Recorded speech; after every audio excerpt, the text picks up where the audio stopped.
Padres fans, I've got a doozy for you. This could either World Series or bust. Hashtag the missing piece. We continue our off season of counting down the days until pitchers and catchers report and stories get a little bit more serious, as opposed to being somewhat of the, the crazy kind of scraping the bottom of the barrel that we got right now. Thank you very much for tuning in to Padres Digest, the show that probably should have had a better intro than that. But hey, you know what?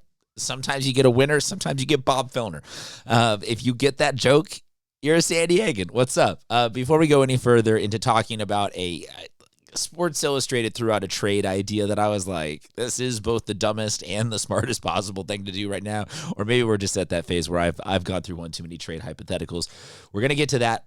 Before, though, got to say thank you to Kalshi.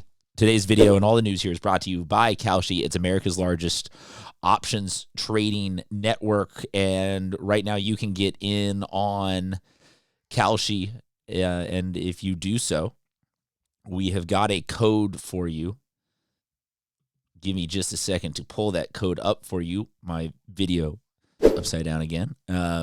Digest MLB. If you use the links that we have for you and you sign up your first $100 that you trade in options, if you use code Digest MLB, you'll get $20. So $20 on your first 100 if you use Digest MLB. It's a smarter way to use all of your knowledge, not just your Padres knowledge.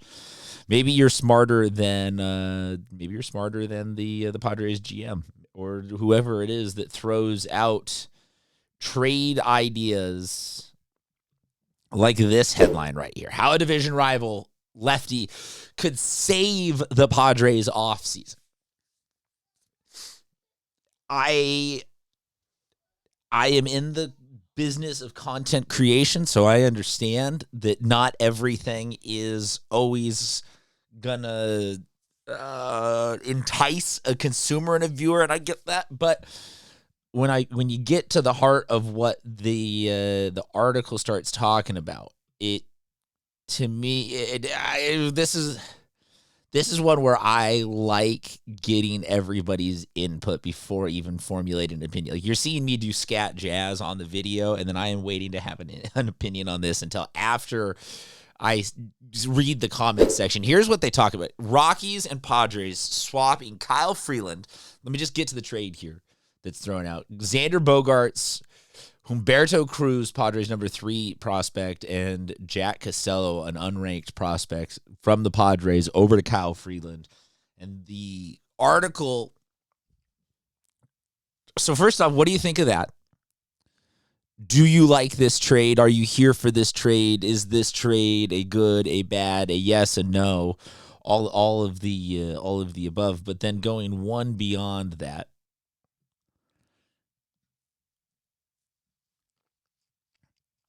Kyle Freeland, he is, they give a breakdown here of his financials. So Freeland is owed $16 million in the 26th season and $17 million in player options for 2027 that triggers if he reaches 170 innings pitched. It's a terrible contract for Colorado, but one that could make sense for San Diego if paired with a salary swap involving shortstop Xander Bogaerts and the right assets. The Rockies are in the midst of a rebuild, and a 32-year-old Freeland no longer fits their timeline.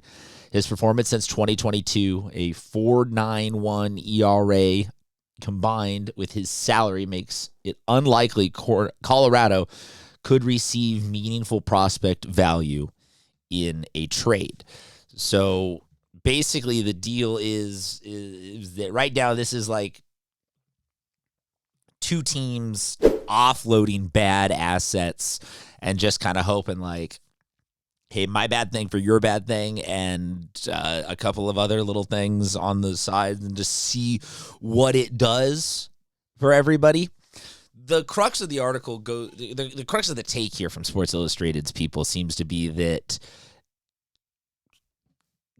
Freeland, obviously the triggers at 170 innings. He's somebody that's incentivized and motivated to throw a full season.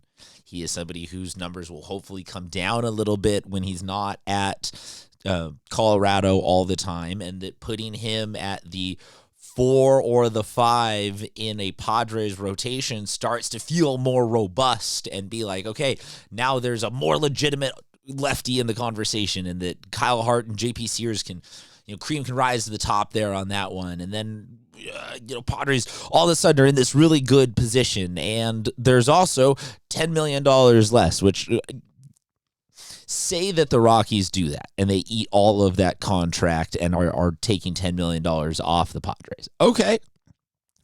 $10 million and an arm. I'm liking some of these details. And I'll bring it up so you can keep in mind the pieces all involved here. Humberto Cruz, okay. I think Cruz, Schoolcraft, and Ethan Salas are like top pieces, and I would not do that just to dump the Xander trade. So, but anything past that, okay. Like, sure, I'm down. I think where you lose me on this trade is last year's timeline and plot of getting rid of Xander in exchange for something was, yes, a contract dump, and okay, we're done with this guy. Like, we overpaid for him. Let's just move him on. But it was also, to me, it was done with the premise of we had Leo DeVries behind him. And it was like, okay, the other guy might not be ready yet, but he's an elite shortstop. Sports Illustrated doesn't address this in the trade hypothetical article. So it, to me, is kind of like it's an actual problem of what are we going to do? Move Jake over? And then put the KB bro at second. I got to imagine that's a defensively negative infield and not getting any younger, so not like they're going to grow into it.